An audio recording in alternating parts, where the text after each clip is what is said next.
Letelier, la primera vez que tuvo frío en realidad fue cuando fue a Santiago, porque en el sur siempre están preparados para el frío y las casas de Santiago no. Entonces yo vine como extra preparado a sacar esto para poder estar más cómodo.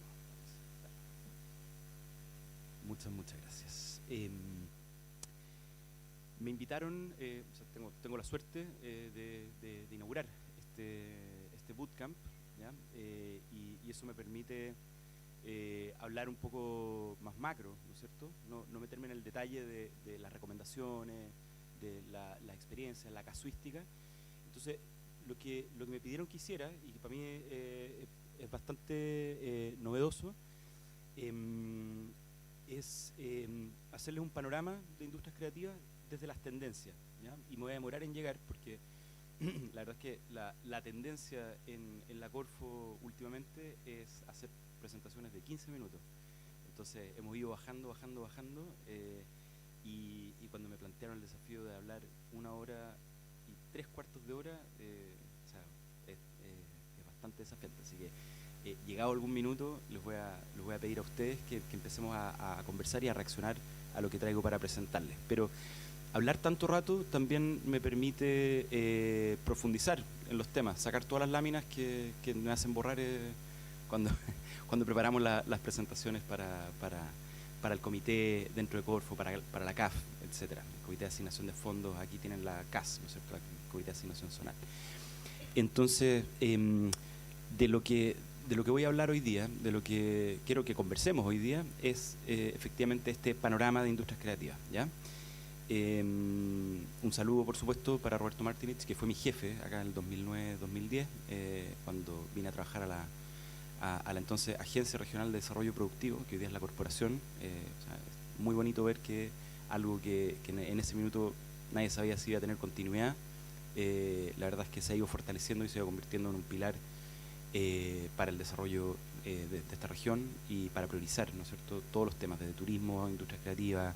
Me acuerdo el programa el PEM lechero, por ejemplo, que existía en ese minuto. Un gran saludo para Roberto Martinich, que además me habló de este proyecto Viraliza hace varios meses atrás, antes que lo postularan, y yo en el minuto en que le reaccioné a la postulación no sabía que iba a estar aquí, o sea, que venía con la obligación o con el honor, digamos, de venir a inaugurarlo. Así que eso, un gran saludo, Roberto.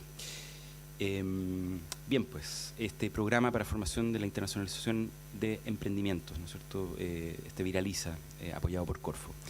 Bueno, primero un poco de mí. Soy economista, soy gerente del programa Chile Creativo. Ese es el programa nacional Transforma Economía Creativa. Después les voy a contar un poquito más qué es lo que significa eso.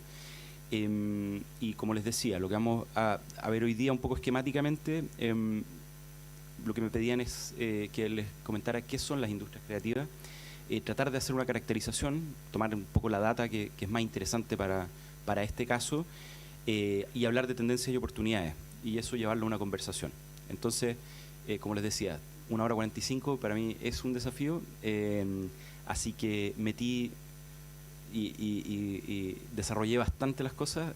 A lo mejor hasta me paso, entonces vamos a ver, ojalá que no, ojalá que sobre el tiempo más que falte. Entonces, bien, economía creativa es un término que se ha ido desarrollando desde finales de los 90, básicamente.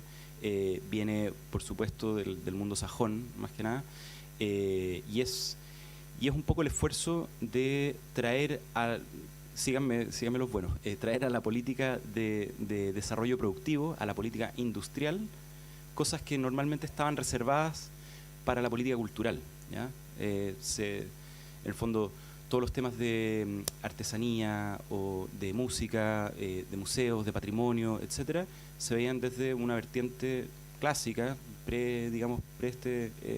este concepto, se veían desde una vertiente más de política cultural, como en el fondo la cultura como un bien de mérito, que hay que invertir, ¿no es cierto?, en tener museos, en tener sitios patrimoniales. Estamos acá justamente. En el fondo el objeto de la política cultural tenía mucho más que ver con eso, o sea, con el mérito, ¿no es cierto?, de un cuerpo de películas de cinematografía de calidad, por ejemplo, de desarrollar, por ejemplo, una escuela para talentos musicales, para talentos artísticos, ¿ya? En algún minuto eso se empieza a contestar y aparece esta idea de economía creativa, de industrias creativas, y se empieza a trabajar, no confundir con industrias culturales, que siempre hay gente que vuelve a esa discusión, que es un poco más vieja y tiene más que ver con filósofos del siglo, del milenio pasado, pero en realidad lo que quiero que quede un poquito claro es que es traer algo que estaba reservado a la política cultural, traerlo a la política industrial, ¿ya? Y por eso tiene mucho sentido que una corporación de desarrollo productivo se fije en eso, que la Corfo, que ProChile se fijen en eso y vayan tratando de entender dónde están las tendencias, los desafíos, qué es lo que se puede hacer a nivel de desarrollo industrial, ¿ya? Así como, digamos, como se ha tratado con el tema de la piscicultura o como se ha tratado con otras industrias, digamos, manufacturas, etcétera. No solo el BID, el Banco Interamericano de Desarrollo, que tenía la definición antes, se ha fijado en las industrias creativas, sino también la UNESCO, ¿no es cierto?, el área de cultura y educación de las Naciones Unidas, ¿ya? También reconoce que hay una oportunidad, ¿ya? Hay una oportunidad para generar empleo, generar valor, generar desarrollo local, generar emprendimientos, resolver problemas sociales, o sea, una función utilitaria de la cultura, no tanto como bien de mérito, sino como algo que puede servir para el desarrollo productivo o incluso para el desarrollo social, ambiental, hay varias corrientes. Y otra agencia que en realidad es la que nos toca, digamos, desde la pega más industrial, la que nos toca mirar más desde Chile Creativo, con Corfo, con ProChile, incluso con Cultura, es la UNCTAD, también de las Naciones Unidas, pero que tiene que ver con comercio internacional, y ya que estamos, ¿no es cierto?, en un bootcamp de internacionalización, nos vamos a fijar un poco más en qué es lo que nos proponen, ¿ya? La UNCTAD, esta agencia de las Naciones Unidas de intercambio, de desarrollo, desarrollo del comercio internacional, reconoció muy tempranamente, 2004 más o menos, el interés en las industrias creativas como un sector que iba a crecer, que iba a estar muy presente, cada vez más presente en el comercio global, ¿ya? A medida que se va desmaterializando el comercio internacional, surgió un fuerte interés en industrias que tenían algo más, tenían una componente inmaterial, ¿ya? Y desde la vertiente de la propiedad intelectual, por ejemplo, o los derechos de autor, hubo mucha atención sobre el sector creativo, que básicamente, en el fondo, el producto o la raíz es inmaterial. Y con la digitalización, por supuesto, hemos visto durante estos casi 20 años ya, desde el 2004, cómo ha explotado, digamos, el comercio de contenidos digitales, por ejemplo, de streaming, de servicios incluso relacionados con audiovisual, etcétera. Entonces, han seguido, ¿ya? Este es el reporte del año pasado de la UNCTAD, Perspectiva de Economía Creativa 2022, han seguido midiendo la importancia del sector creativo, han seguido la tendencia del comercio de industrias creativas y curiosamente, bueno, ahí tienen los datos, lo que más destacan y lo que han destacado varias agencias también, me tocó estar el año pasado en el encuentro de CEPAL de exportación de servicios, el segundo capítulo o acápite de exportación de servicios que más rápido crece después de tecnologías de información y muy por encima de los demás, es cultura, espectáculo, industrias creativas, ¿ya? Es un sector que crece a gran velocidad. Eso no significa que nosotros en Chile estemos, ¿no es cierto?, en esa velocidad. El desafío es sumarnos a esa ola, es preparar a los creadores, ¿no es cierto?, a la gente que está emprendiendo, a la gente que está desarrollando una propuesta de valor, un servicio, es sumarlos a esas tendencias, ¿ya? Entonces, bueno, esto es un poco las cifras globales. Dentro de esto, si uno lo desglosa, aparecen, digamos, por sectores o por territorio, mucho detalle, digamos. Estos son promedios globales, ¿ya? Chile partió, y toda la política un poquito de industrias creativas, que el puntapié inicial lo da el entonces Consejo de Cultura, hoy Ministerio de las Culturas, las Artes y el Patrimonio, con una línea base que hicieron, que fue el mapeo de industrias creativas, y que nos ponía muy por debajo del promedio regional y por debajo del promedio global, por cierto, ya con ese 1,6% del PIB. Desde entonces, en alianza con Cultura, Corfo, ProChile, el sector privado, ¿no es cierto?, hemos hecho el esfuerzo de ir midiendo, de ir actualizando esa cifra para ver cómo evoluciona. Y la verdad es que nos hemos puesto bastante, hemos llegado a bastante detalle, digamos. Aquí tenemos la última estimación que se pudo hacer con los datos que había, digamos, avanzado desde el 2011, era el último dato. Y estamos hablando de un 2,78% del PIB aproximadamente en Chile. O sea, ha habido una evolución. Eso con un ajuste por secreto tributario. Es una tecnicidad en la que ni siquiera los voy a aburrir, a latear. Bien, conceptualmente, yo creo que si han ido a alguna charla o han leído algo de industrias creativas, se han encontrado con esto una y otra vez, digamos, este modelo de círculos concéntricos que planteó David Throsby, un economista que hizo este esquema, digamos, para clasificar las industrias creativas y explicar un poquito de dónde viene el valor, cómo se traspasa el valor desde la creatividad, que es algo intangible y material, cómo llega al mercado, ¿ya? Entonces, ustedes con su imaginación ubíquense en el centro de este modelo de círculos concéntricos, ¿no es cierto?, un círculo dentro de otro, y ahí están las artes creativas centrales, ¿ya? A mí siempre me gusta partir, no sale acá en el esquema, pero en literatura hagan una cápita y digan poesía, ¿ya? Me gusta partir con poesía porque es efectivamente como es lo que mejor representa la creatividad. Poesía es poiesis, ¿no es cierto?, es la capacidad de crear desde el lenguaje, y es por esencia inmaterial, digamos. O sea, no hay una industria de la poesía, digamos, es una disciplina dentro de la literatura, ya es como la creación pura de contenido simbólico, ¿ya? Y con su misma imaginación, váyanse al final, digamos, de estos círculos concéntricos y vean qué es lo que hay ahí, digamos, las industrias relacionadas. Y se van a encontrar con algo que pareciera muy alejado de la poesía, como publicidad, la arquitectura, el diseño de moda, el diseño en general. También, un poquito antes, también están los medios de comunicación, etcétera. Entonces, ¿qué tiene que ver, qué diantres tiene que ver la poesía, digamos, con la publicidad? Y cuál es el modelo conceptual que las trata de unir, digamos.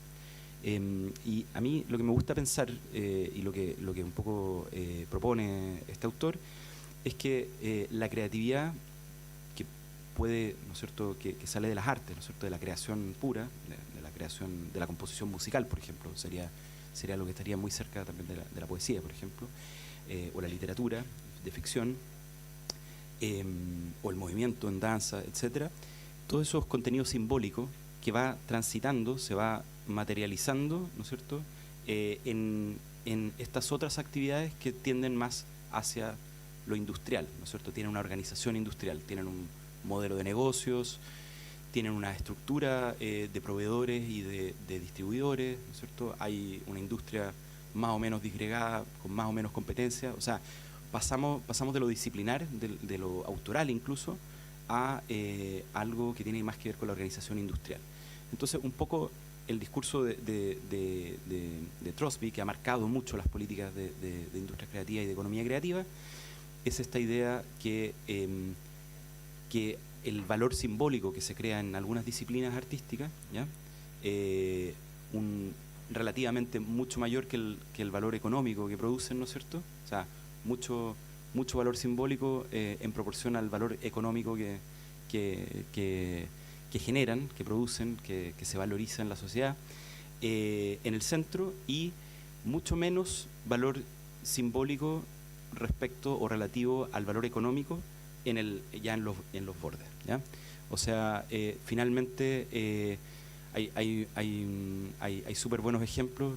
Es cosa de mirar la publicidad con muchos años de distancia, y uno se va encontrando que claro que hay contenido simbólico, ¿no es cierto?, que la cultura se expresa, ¿no es cierto?, si uno mira los comerciales, digamos, de hace 30 o 40 años, o incluso si uno ve el diario y ve el lenguaje publicitario de los años 50, se encuentra con que efectivamente hay una conexión con la poesía de esos minutos, con la manera de hablar, etcétera. Y que por lo demás muchos creativos, muchos autores han pasado por la industria de la publicidad. O sea, hay una conexión incluso que tiene que ver con lo contractual, ¿ya? Entonces, en el fondo la idea es la idea de autores como Trosby y todas las políticas que emanan de este modelo, que es el que más se cuenta, el que más se muestra, es que las disciplinas artísticas producen mucho valor, y hay otras que las vehiculizan o las conducen, las encapsulan y las llevan hacia la industria, hacia otras industrias. Por ejemplo,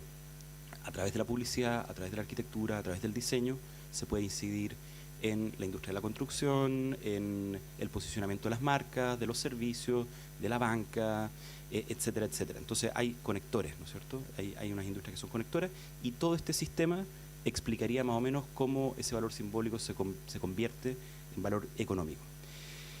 Eso tiene un gran desafío para la política industrial, para hacer, digamos, está súper bien, digamos, para entender conceptualmente, pero a la hora de hacer un programa o de financiar un Viraliza o de tener un plan desde la política industrial, desde Corfo, desde el Ministerio de Economía, desde, qué sé yo, desde ProChile, etcétera, etcétera, sirve para entenderlo, pero no sirve para organizarlo. Entonces, a mí me gusta mucho más, o no mucho más, digamos, me sirve mucho más en el contexto de política industrial pensar las industrias creativas como otro autor, que se llama Terry Flew, que es un poquito posterior, me parece que es australiano también, pero siempre del mundo anglosajón.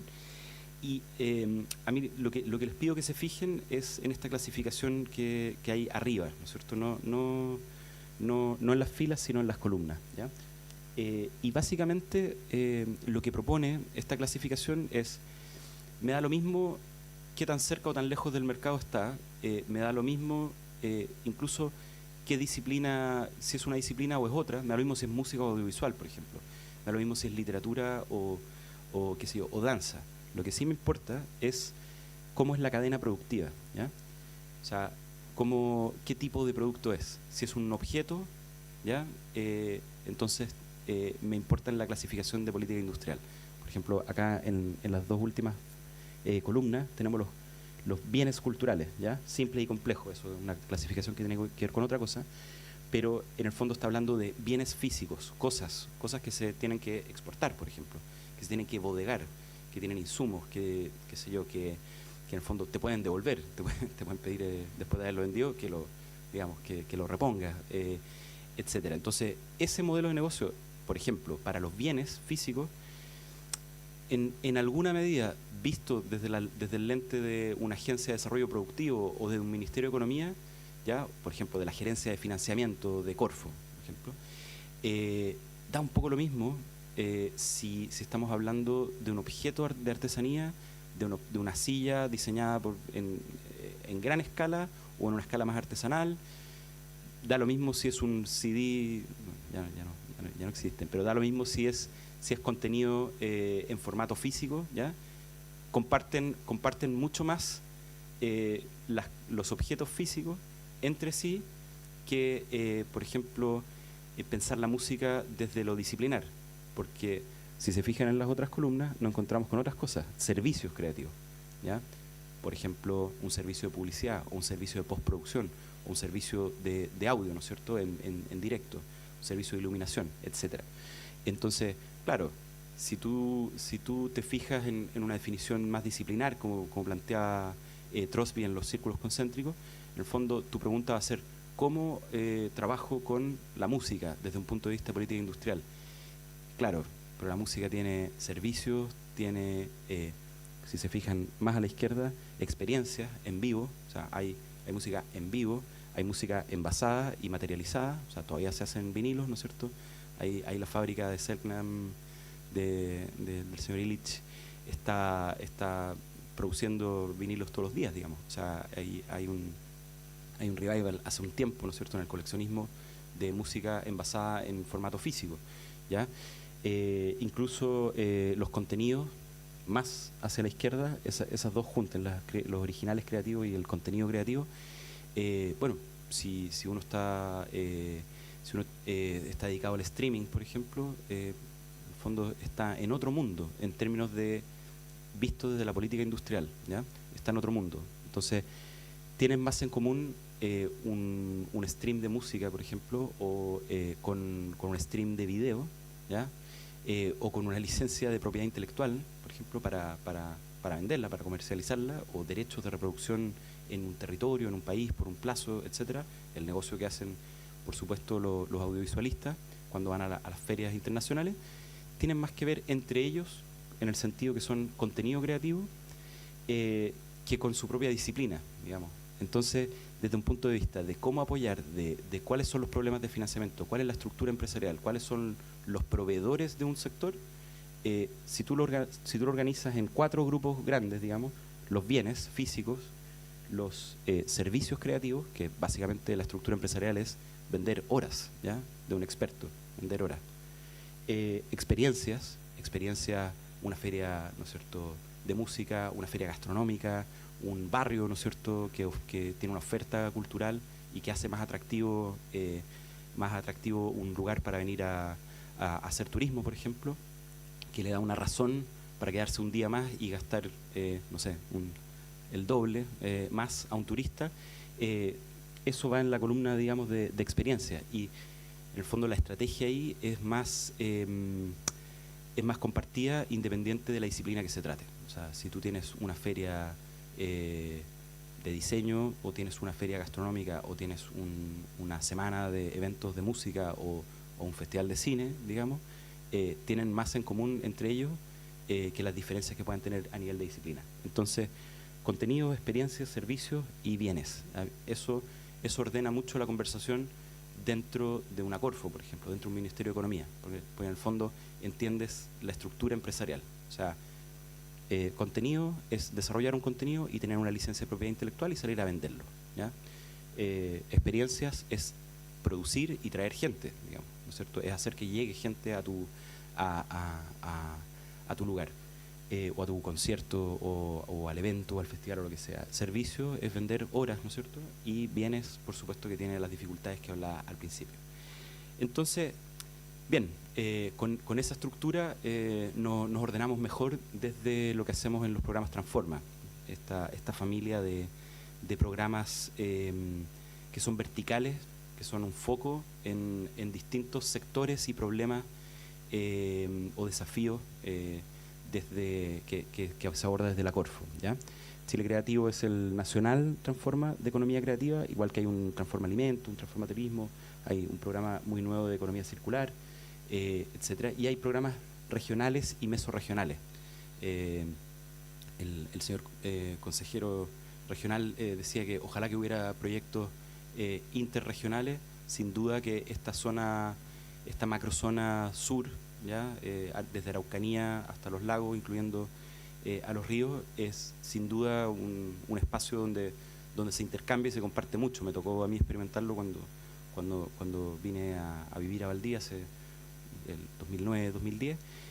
Me tocó verlo con mucha fuerza, digamos. O sea, la división administrativa no impide, digamos, que se hagan negocios o que hayan empresas, emprendimientos, circuitos, etcétera, compartidos entre, qué sé yo, la misma Universidad Austral tiene ¿no es cierto?, sedes en distintos lugares de los lagos. Hay mucho intercambio, eso es lo que quiero decir. Y en el caso, por ejemplo, de Transforma Turismo y también en Transforma Alimento, eso se ha tomado en cuenta y se han hecho programas mesorregionales, ¿ya? O sea, programas que tienen una ambición un poquito de integrar ciertos circuitos, por ejemplo, circuitos de turismo de intereses especiales relacionados con rutas escénicas, que de hecho esta región participa, o proyectos, ¿no es cierto?, que ven temas de enoturismo, ¿no es cierto? Todos los valles enoturísticos comparten dentro del mismo programa estratégico mesorregional. Claro. Entonces, eso, ahí estamos en el domicilio. El programa que llevo yo es Chile Creativo, que es el Programa Nacional Transforma de Economía Creativa, ¿ya? y lo que hacemos es básicamente promover la creatividad como recurso productivo y a la industria creativa como una fuente de valor agregado, ¿ya? Como generadoras de empleo, como generadoras de valor, generadoras de oportunidades de exportación, etcétera.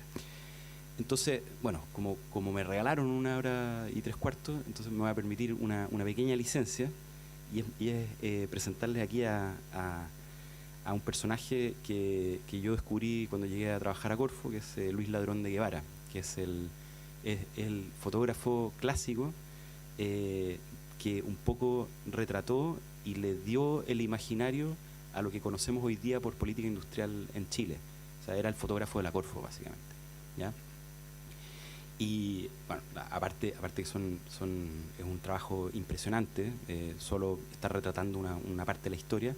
A mí lo que me gusta de este fotógrafo, de este creativo, de este autor, es que, o sea, además de estar creando, de estar haciendo un trabajo muy productivo en el sentido muy utilitario, ¿no es cierto? O sea, creando la imagen de la Corfo durante los años del desarrollo económico, durante las décadas del desarrollo económico en Chile, también era un autor, digamos, era un artista en su propia regla, digamos, don Luis Ladrón de Guevara.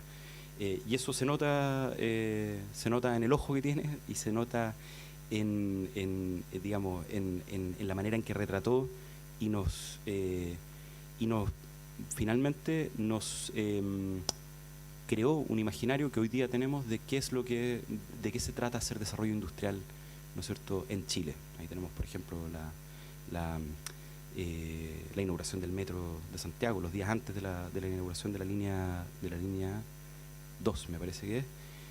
Tenemos ahí las toallas de los trabajadores de la mina El Teniente, por ejemplo. O sea, efectivamente un tipo que se dedicó a construir este imaginario. O sea, todas estas fotos las hemos visto y esto es lo que nos imaginamos, ¿no es cierto?, que significa industrializar al país, ¿no es cierto? O sea, por lo menos lo que me imaginaba yo que era lo que se hacía dentro de la Corfo, digamos. O sea, muchos salmones, mucho litio por ahí, incluso en alguna época crear líneas aéreas. O sea, imagínense de lo que estamos hablando. O sea, crear industrias enteras que no existían dentro del país, ¿ya? Textil, qué sé yo, agrícola, esta foto impresionante del esta de acá, maravillosa, que es dentro de uno de los silos de Llanza. Al lado hay un trabajador de la remolacha. O sea, eso es un poco retratado por finalmente artista, ¿no es cierto? Y me gusta mirar y comparar este cuadro, que es de más o menos los años en que trabajaba don Luis Ladrón de Guevara, poblando nuestro imaginario, ¿no es cierto?, retratando el desarrollo de Chile. Son esos años más o menos en los que empezó a trabajar. Cómo era la matriz exportadora de nuestro país, o sea, qué es lo que era. Y bueno, la mayoría aquí vemos que prácticamente es todo cobre, pero ni siquiera cobre con mucho valor agregado, con mucha transformación, sino que cobre nomás. O sea, las partes que tenían valor agregado, digamos, estaban en el 2,9, en el 3%. Y eso comparado con la última cifra que se puede encontrar, que es la del 2021, ahí los invito a hacer el ejercicio de mirar si es que no les parece demasiado aburrido, pero es muy interesante en el Observatorio de Complejidad Económica del MIT, que por lo demás este observatorio lo creó un chileno, así que ahí pueden divertirse buscando al autor, leyendo sus entrevistas y también entendiendo esto. Pero vean cómo se ha ido, o sea, de un 3% a un 31% los valores, o sea, las exportaciones de cobre con valor agregado, cobre refinado, empiezan a aparecer, ¿no es cierto?, frutas, vinos, productos gastronómicos, sin duda condimentos, ¿no es cierto?, alimentos funcionales también. O sea, empiezan a aparecer productos un poco más sofisticados, como nos decía Marcela hace un minuto. O sea, el desafío de sofisticar la matriz productiva efectivamente se ha logrado, pero para este tipo de exportaciones. El desafío está en exportar creatividad. O sea, por ejemplo, aquí tenemos una obra del arquitecto ganador del Pritzker, Alejandro Aravena, por ejemplo. Tenemos autores que han dado la vuelta al mundo, digamos, y han posicionado a Chile México, en España, etcétera. E incluso, bueno, aquí tenemos a Sebastián Lelio riéndose para sus adentros de haber ganado un Oscar, ¿no es cierto?, con La Mujer Fantástica. Entonces, a lo que voy, parece grandilocuente, pero efectivamente si uno lo mira con la distancia necesaria, un pequeño ajuste, ¿no es cierto?, un pequeño esfuerzo, una coordinación, hoy día puede tener resultados, ¿no es cierto?, después de 60 años, que cambian bastante. O sea, y así ha sido para muchas industrias, ¿ya? Para fortuna mía, nuestra, la Corfo, cuando cumplió 80 años, hace un par de años ya, el 2019, tiene incluido el sector creativo. Ahí tenemos el logo de Chile Monos, ¿no es cierto? Y hace una contraposición entre estas imágenes que están a la izquierda del desarrollo de la época que retrataba Luis Ladrón de Guevara, por ejemplo, con el imaginario que se está tratando de poblar hoy día de qué es lo que significa desarrollar. Entonces vemos energías verdes, vemos industrias creativas, ¿no es cierto? Y eso es un poquito hacia dónde va, ¿ya? ¿Me pueden avisar de la hora la gente de la organización, por favor, más o menos cómo vamos? Porque estoy aquí sin ahí está. Vamos, súper bien. Tengo todavía mucho rato para decirle. Entonces, ya, para aterrizar un poquito, ¿qué hace la Corfo? O sea, ¿qué es este animal, qué es este bicho, qué cosas hace finalmente, aparte de financiar, ¿no es cierto?, viralizas o de en el pasado crear líneas aéreas, ¿no es cierto?, y todas estas cosas. La Corfo se dedica a mejorar la competitividad de la economía de Chile, ¿ya? Se dedica al desarrollo productivo, al desarrollo industrial, ¿ya? Y un poco todo lo que he dicho antes es los desafíos de qué es industria, cuál es esa industria que hay que desarrollar, es la discusión de hoy día, digamos, cuáles son los sectores donde hay un potencial, donde conviene invertir hoy día para ese desarrollo. Entonces, por eso le hacía este viaje, ¿no es cierto?, hacia la sofisticación de la matriz productiva. La Corfo tiene herramientas de estímulo de la oferta, o sea, apoyar a las empresas individualmente o como colectivo. Ahí, más adelante voy a hablar un poquito de eso. Estímulos a la demanda, ¿ya? O sea, a través de vouchers, básicamente pasarle recursos al que compra un producto, no al que lo está produciendo, no al que lo está ofreciendo, sino decirle a alguien, toma, yo te doy un voucher, vale por, contrata un diseñador, contrata digamos, tú usas este voucher, pero con nombre y apellido, es para esto, y es para estimular, ¿no es cierto?, una industria. Formación de capital humano avanzado, ¿ya?, con capacitaciones normalmente, y políticas sistémicas, o sea, políticas un poco que están mucho más por arriba, digamos, o en el éter, digamos, pero que en el fondo son las que en el largo plazo van conduciendo e informando todas estas otras hacia la izquierda, todos los instrumentos concretos de estímulo a la oferta, estímulo a la demanda y formación de capital humano. Entre otros, los programas Transforma y programas como Chile Creativo. La oferta completa de Corfo, o sea, los instrumentos, lo que ustedes se meten a buscar, ¿no es cierto?, para ver si está abierta la convocatoria, cuánto paga y qué es lo que pide, digamos. Aquí no lo van a alcanzar a ver, pero lo van a tener en sus láminas. Básicamente están repartidos en distintas gerencias, ¿ya? Esas gerencias no apuestan por un sector, no apuestan por una industria, no hacen lo que yo estaba contando antes. No eligen a las industrias creativas, no eligen al turismo, no eligen nada, digamos. Son gerencias que ven fallas de mercado transversales, o sea, algo que le pega a cualquier industria, ¿ya? Y ahí está la gerencia, por ejemplo, de redes y territorios, que ve temas de asociatividad, de los red mercado, por ejemplo, que algunos de ustedes me comentaron, que son estos instrumentos de asociatividad entre varias empresas para salir a exportar, ¿ya? O la gerencia de innovación, que se encarga de estimular la innovación en Chile, Principalmente, una manera de entenderlo es la validación técnica de una idea, ¿ya? O sea, tú quieres innovar, o sea, es decir, hacer algo de una manera distinta, con una combinación distinta de factores, con una receta distinta. La gerencia de innovación se encarga de resolver la falla de mercado, del riesgo de innovación, ¿ya? O sea, te financian o subsidian ese bache que hay en el periodo y lo que cuesta validar técnicamente una idea innovadora. Validar técnicamente significa, en términos llanos, significa ver si se puede hacer y cuánto, o sea, ver si es posible hacerlo. No si es rentable o no, digamos. O sea, validar técnicamente una innovación. Ver si se puede hacer. Demostrarlo, ¿ya? O la gerencia de emprendimiento, por ejemplo, que a diferencia de la innovación se dedica a resolver la brecha, ¿no es cierto?, de la validación comercial, ¿ya? Que es distinto a la validación técnica. Y ahí están los capitales semillas famosos y instrumentos como este, el Viraliza. Por ahí está, a ver si lo puedo hacer zoom. Ahí está, Viraliza, que financia este mismo curso, ¿ya?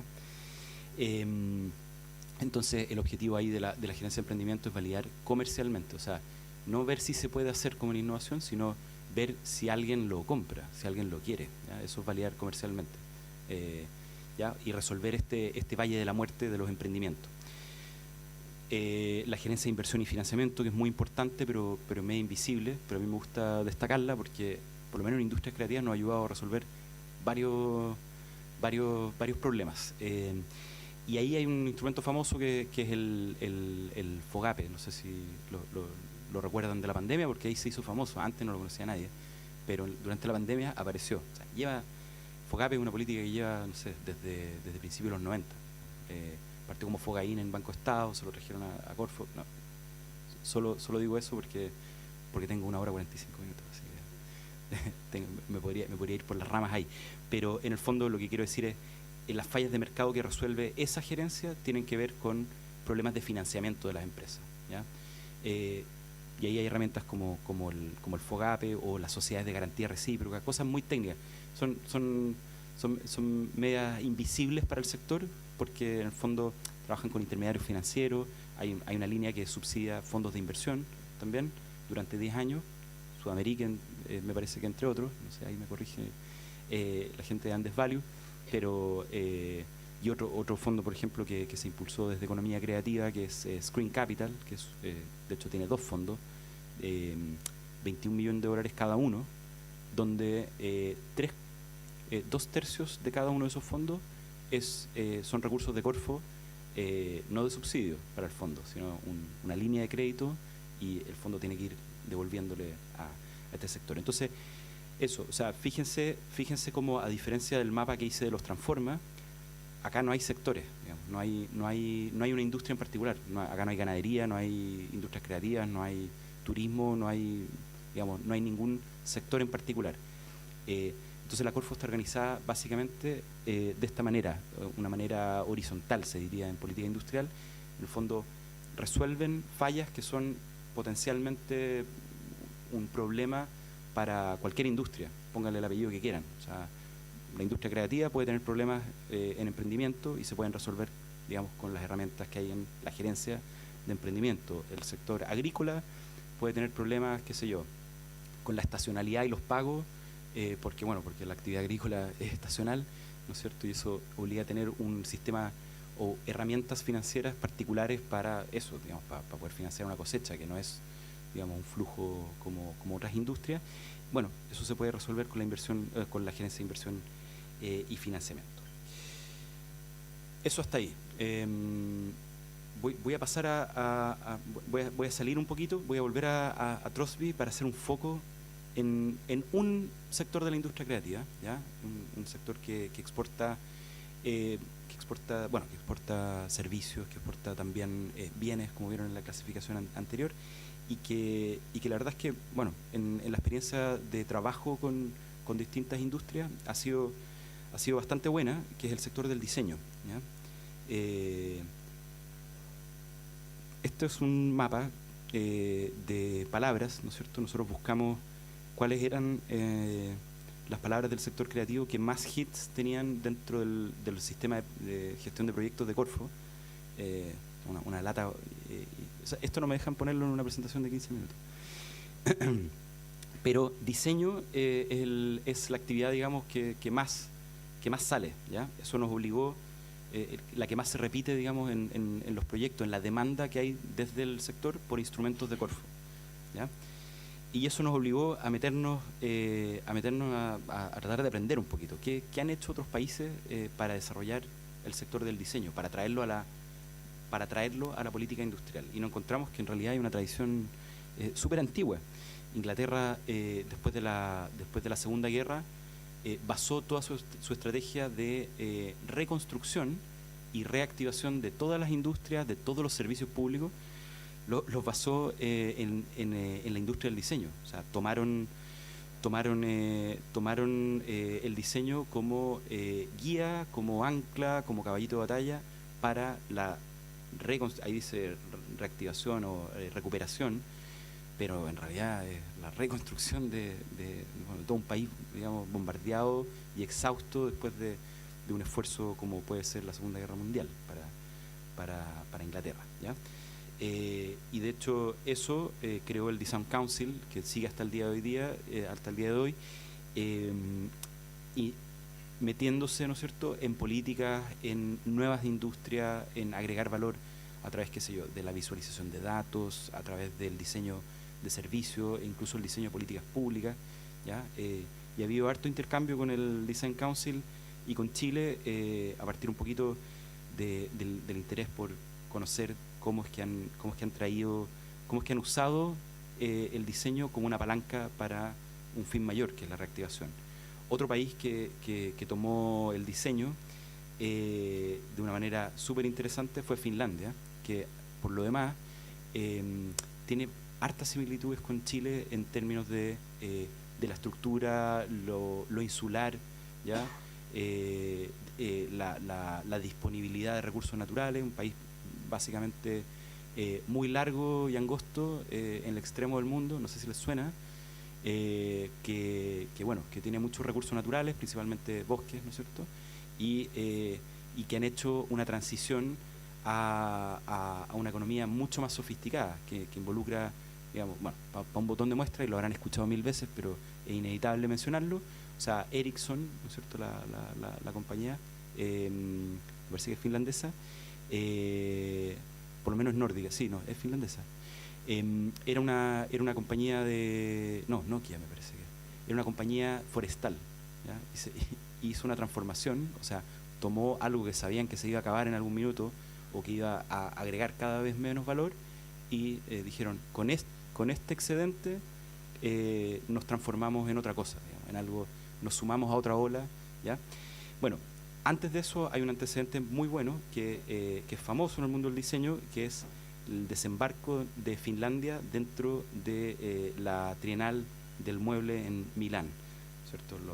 El diseño escandinavo de la mano de Finlandia llegó a la Trienal de Milán y se instaló, digamos, instaló la idea de que en Finlandia había muy buen diseño, o sea, que ponían un ojo, digamos, y que el valor estaba ahí, digamos, estaba en la capacidad de tomar algo inmaterial, como decíamos al principio a propósito de Trosby, y llevarlo, materializarlo, ¿cierto?, en otra industria. En este caso, dos cosas. Una, los muebles en sí mismos, obviamente, ya, el diseño escandinavo, tener una mesa con un nombre, con letras, digamos, de IKEA, es algo que es la comoditización de eso, pero también de imagen país. O sea, cambió radicalmente, este es un caso muy citado porque cambió radicalmente, no solo, digamos, le abrió la oportunidad de exportación, que es lo que venimos a hablar acá, a las empresas que fabricaban muebles, ¿ya? De hecho, la persona que me contó este caso es un diseñador de acá, que es Slater, de 0Z, por si no lo conocen, gran prócer de aquí del diseño, y es alguien que un poco sigue este ejemplo.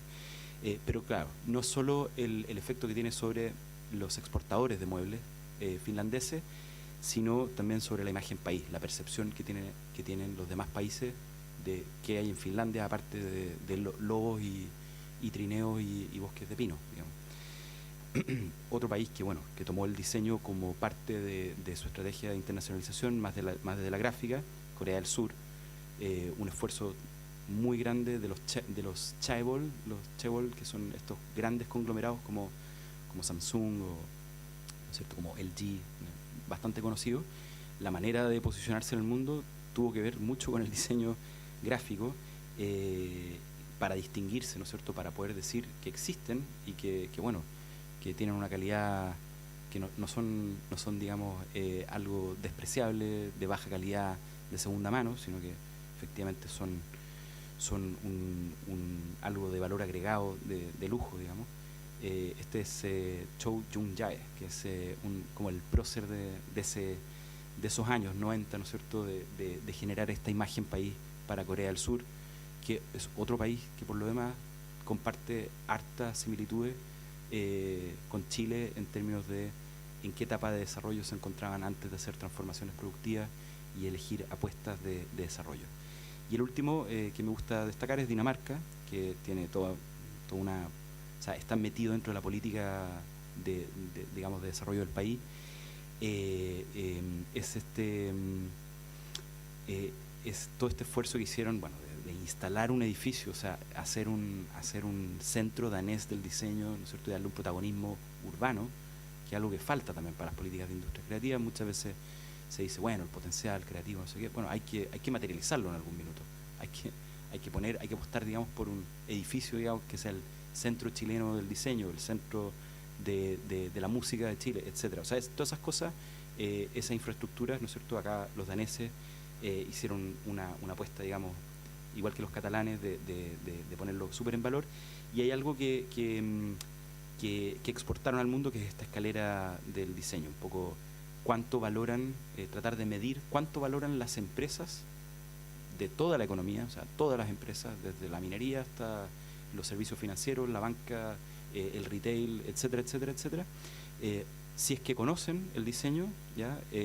Si es que lo identifican con hacer un monito, que sería el segundo escalón, y si es que además entienden un poquito más que hacer un monito, si es que entienden el diseño como algo que puede aportar a los procesos productivos de una industria, o ya si es que hay un nivel de sofisticación y de comprensión de las políticas de diseño como estrategia.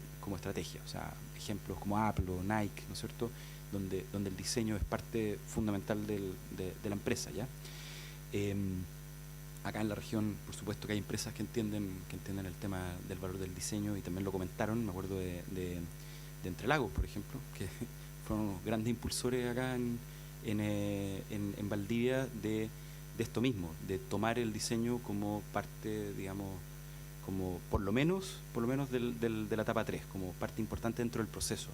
No es un monito, no alcanza a ser estratégico porque informa digamos, qué es lo que va a hacer la empresa y cómo, no está en el directorio, pero sí como parte del proceso y como parte importante. Eso. Estas políticas, bueno, esto se extiende también a otros países, ¿no es cierto? Falta, ¿no es cierto?, en Europa por lo menos es un estándar, ¿no es cierto?, y es una manera de abordar bien o de coordinar bien el esfuerzo que quiere hacer un sector por posicionarse dentro de las políticas públicas. En Chile tomamos todo eso en algún minuto y quedó plasmado en la política de fomento al diseño.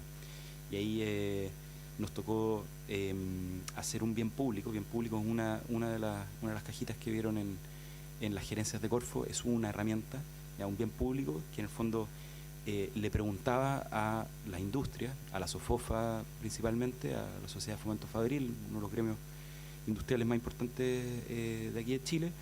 Les preguntaban, bueno, cuáles son los servicios de diseño que ustedes identifican, y nos ayudan a hacer esta taxonomía y a plantear varios desafíos y a entender un poco cómo se puede hacer un puente entre el diseño de la empresa. Todo esto está disponible en la página Puente Diseño Empresa, que ya es autónoma, ya es parte del paisaje del sector. Y eso también nos informó sobre la relación que podría tener el sector del diseño con otros desafíos, en este caso el ecodiseño, ¿ya? A propósito de la ley REP, que va a entrar en vigor para casi todos los productos el próximo mes.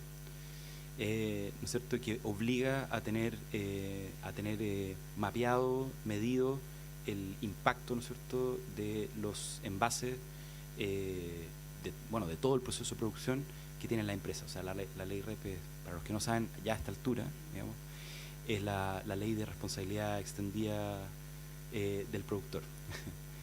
Así que, y es un desafío sin duda para las empresas, porque los obliga a repensar el packaging. Ahí Sebastián nos va a poder contar un poquito cómo impacta en la línea base de las empresas. No, está bien. Pero bueno, lo que nos abrió a nosotros es, digamos, otro canal de diálogo entre las empresas de diseño que están dedicadas principalmente al packaging, con las empresas de alimentos principalmente, pero también, bueno, varias industrias distintas, y nos llevaron de paseo, digamos, para aprender sobre el ecodiseño, ¿ya?, y el ecopackaging, y todas las posibilidades de innovación que hay ahí. Y otra cosa que informó todo este estudio, todo este análisis digamos, del sector del diseño y la posibilidad de transformación productiva que tiene para Chile, para la industria del diseño misma, fue las exportaciones. Aquí tomamos el ejemplo del Red Mercado, que es una línea de Corfo, para los que no la conocen, dentro de la gerencia de redes y territorios, y que lo que hace es subsidia, financia la creación de un grupo de empresas con root, digamos, o sea, no para el sector, sino para un grupo con empresas con nombre y apellido root, ¿no es cierto?, para hacer un esfuerzo, para organizarse, visibilizarse, para hacer un esfuerzo exportador, ¿ya?, una herramienta de asociatividad.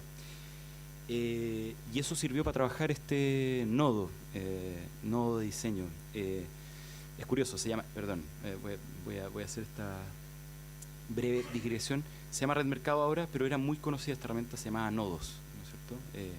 ProChile con Corfo colaboraron mucho con los nodos, precisamente porque lo que hacen los nodos, hoy día llamados Red Mercado, es tomar a un sector, en esa época, un sector en general, ahora hoy día no, es con nombre y apellido un grupo de 8, 10, 12 empresas, pero hacer una asociatividad exportadora. Y aquí se trabajó en un nodo para el sector del diseño, que partió el 2020, y hoy día, creo, hace muy pocos días, pocas semanas, publicaron aquí la página de Chica, Chile-Canadá.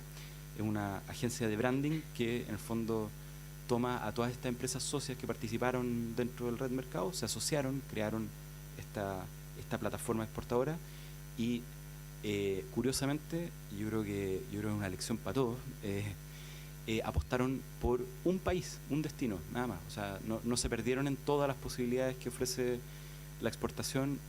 Yo sé que más adelante van a poder profundizar en eso, pero eligieron una batalla, eligieron Canadá, listo. Pero ni siquiera dijeron Canadá, dijeron en Canadá solo Alberta, ¿ya? O sea, le sacaron punta al lápiz y, o sea, fueron a un lugar. O sea, hoy día, digamos, Chica es Chile-Canadá, pero en realidad debería ser Chile-Alberta, Canadá, porque, o sea, conocen toda la demanda potencial de servicios de diseño de Alberta, ¿ya? Yo me ha tocado ver otros proyectos de Red Mercado que en el fondo dicen, vamos a priorizar Oriente Medio, África, Estados Unidos, costa este y oeste, también Europa, por supuesto, y Asia. Eso es lo que vamos a priorizar. Entonces, bueno, ustedes comprenderán que cuando se estira, digamos, cuando se estiran los recursos así, digamos, el impacto disminuye un poquito. Entonces, este es un buen ejemplo, digamos, de cómo entender, hacer todo este viaje que les he ido contando, cómo entender, comprender un sector, entender las particularidades, ver ejemplos de otros países, se va traduciendo luego en proyectos, en iniciativas financiadas, obviamente, con los instrumentos que existen en el Estado para cada problema en particular, ¿ya? El puente de diseño empresa, los temas de copackaging o, en este caso, Chica, este esfuerzo exportador. No, realmente lo más admirable es que hayan tenido tantos focos, porque partieron también como, Arabia Saudita, Asia, pero Asia arriba, abajo, Japón, o sea, partieron con todo, Australia también, o sea, al final dijeron Canadá y en Canadá encontraron un nicho exportador para esas 8 empresas a través de esta agencia de branding finalmente que hicieron, pero son empresas de diseño gráfico, packaging, ¿no es cierto?, de etiquetas, etcétera, en un punto, digamos, en Alberta, Canadá, y conocen perfectamente digamos, a sus contrapartes, porque o sea, también están desembarcando 8 chilenos a hacer la competencia a las agencias de allá. También obviamente trabajaron eso, o sea, van como socios del sector allá mismo, entonces un súper buen trabajo y un buen ejemplo de qué es lo que se puede hacer focalizándose en un sector y tratando de entenderlo desde la política de desarrollo industrial, ¿ya? Obviamente hay más cosas, o sea, en ese rato que estábamos fijados en diseño, hay cosas que pasan por al lado. Por ejemplo, aquí tenemos a León y Cosiña, los cineastas, ¿no es cierto?, de Diluvio, creo que se llama la productora, bueno, les fue también con su stop motion y con sus premios, digamos, en distintos festivales, que les llegó un mail de Tom York diciendo, bueno, Tom York, para que explicar, bueno, sí, el vocalista Radiohead, de una banda muy importante, que, bueno, por favor hazme el videoclip de mi próximo single, y eso obviamente estalló y generó todo un mercado para esta gente con otros artistas, con otros destinos, ¿ya? O sea, hay cosas también que pasan fuera de la política pública. Obviamente esto no significa que si el Estado no se mete no pasa nada, al revés, pasan un montón de cosas. Acá Sebastián Lelio dirigiendo The Wonder, por ejemplo, o Gaspar Antilo, ¿no es cierto?, que es conocido en Valdivia, por supuesto, dirigiendo una película contratada para Netflix, que por lo demás, a esta altura ya se puede decir, se usaron herramientas de la gerencia de redes, de financiamiento de Corfo, para poder darle aire a esta película para que se pudiera hacer, digamos. O sea, ahí hubo un desafío de política industrial de entender cómo se puede ayudar a un sector con las particularidades que tiene, con el tipo de contratos que firma con Netflix, con la distancia de los pagos, con las condiciones, con los hitos, ¿no es cierto?, cómo se puede apoyar a un sector que, digamos, que tiene una estructura de financiamiento súper particular. Un poco de caracterización. Esto es lo más actualizado que van a encontrar en impuestos internos para el sector creativo. Como ven ahí, la región metropolitana distorsiona bastante, así que me gusta mostrarlo así. En términos de facturación, está casi todo concentrado en la metropolitana. En términos de número de empresas, está mucho menos concentrado. Es un 40% en regiones, y quiero que se fijen no individualmente ahí en los ríos, sino que tomen Araucanía, los ríos y los lagos, ¿ya? Como segundo territorio, tanto en ventas como Biobío, Araucanía, los ríos y los lagos, como macro territorio, le hace el peso perfectamente y más, digamos, a Valparaíso, y es como una gran macro zona. Entonces eso suma un poquito a la hipótesis que nos dejaba planteado el consejero regional, de tener proyectos, esfuerzos, inversiones, actividades que sumen a varias regiones. Insisto que mi experiencia trabajando aquí en Los Ríos fue que hay una cosa natural entre, por lo menos de Temuco a Puerto Montt, es un espacio, digamos. Entonces es interesante observar en términos de también agregados, si lo ven ahí.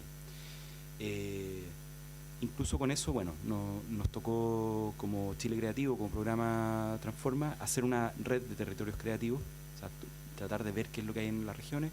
Los Ríos, a través de la Seremía de Cultura, es parte de esa red, así que los invito también a acercarse y aprovechar esas redes para conectar. Y aquí hay algo que nos ha tocado trabajar últimamente, que es entender cómo evoluciona el tema de exportación de servicios creativos, ¿ya? Cuáles son y dónde están las oportunidades, ¿ya? Cuáles son los mercados consolidados, cuáles son los mercados que están creciendo. Uruguay es impresionante.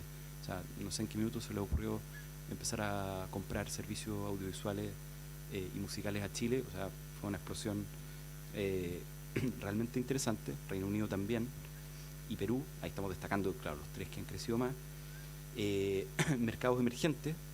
El más interesante, yo diría, es Suecia, porque explica, mi explicación habría que meterse ahí en los datos, pero yo creo que es Spotify, básicamente, una empresa sueca, y de repente empezó a aparecer, no sé, pues en 2017 ustedes ven, se exportaban $18.000 en licenciamiento de propiedad intelectual y se disparó a casi $5 millones en un par de años, digamos. O sea, pasó de ser marginal a hacer algo, y eso lo explica también Suecia y el reintegro de royalties musicales.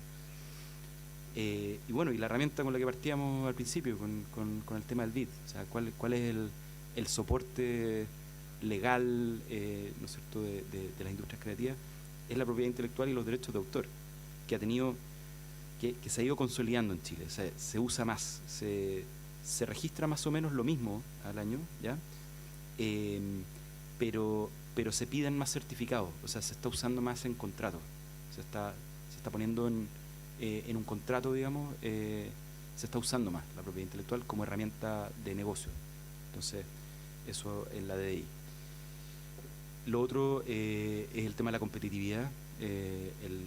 O sea, 1/5 de las empresas creativas en Chile tiene, de acuerdo aquí a estos factores de competitividad que estudiamos el año pasado, tienen una competitividad alta. La mayoría están ahí en el rango bajo y medio, pero falta muchas habilidades digitales, qué sé yo. Bueno, casi que me prometí que no iba a hablar de inteligencia artificial, porque es como está tan presente en todas las charlas, y yo creo que durante los otros expositoras y paneles se hablará largamente. Probablemente algunos de ustedes estén incorporando inteligencia artificial dentro de los emprendimientos de los productos que están haciendo, que están prototipando, pero efectivamente, o sea, hay baja competitividad porque no se están incorporando este tipo de herramientas.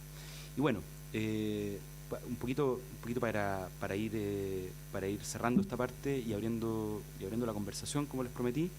Sí hicimos un esfuerzo bien grande de tomar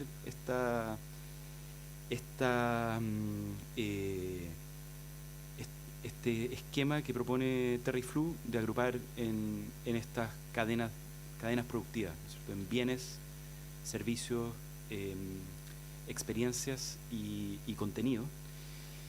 Y quisimos ir a mirar un poquito qué es lo que había allá adentro, digamos, qué es lo que había en detalle y qué es lo que podíamos nosotros digerir, ¿no es cierto?, y después convertir en política pública, en alianzas público-privadas, en inversiones regionales, ¿ya? O sea, qué es lo que puede hacer una corporación regional, qué es lo que puede hacer un gobierno regional ahora que tienen autonomía de los recursos FIC y FNR, dónde están esas inversiones posibles.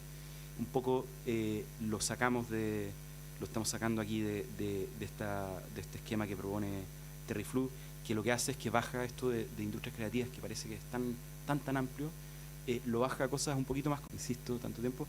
Un poco, acompáñenme en esto, que probablemente pueda tener algunos motes porque son varias cosas, pero nos metimos a mirar no ya por disciplina, como aparecen las columnas, sino por cadena de valor y qué es lo que nos encontramos, qué clústeres nos encontramos. Y esto es muy experimental, lo propongo, aprovecho que hay un gobierno regional y hay una corporación de desarrollo y hay una Corfo que tiene más autonomía, para explorarlo y ver, digamos, dónde están las oportunidades, cuáles son los sectores donde les interesa, donde ven que a lo mejor hay una oportunidad muy concreta, como la de Chica, por ejemplo, de Chile-Canadá, una oportunidad súper concreta, súper fácil de entender y súper fácil de explorar en industrias creativas y culturales, o ICC para nosotros.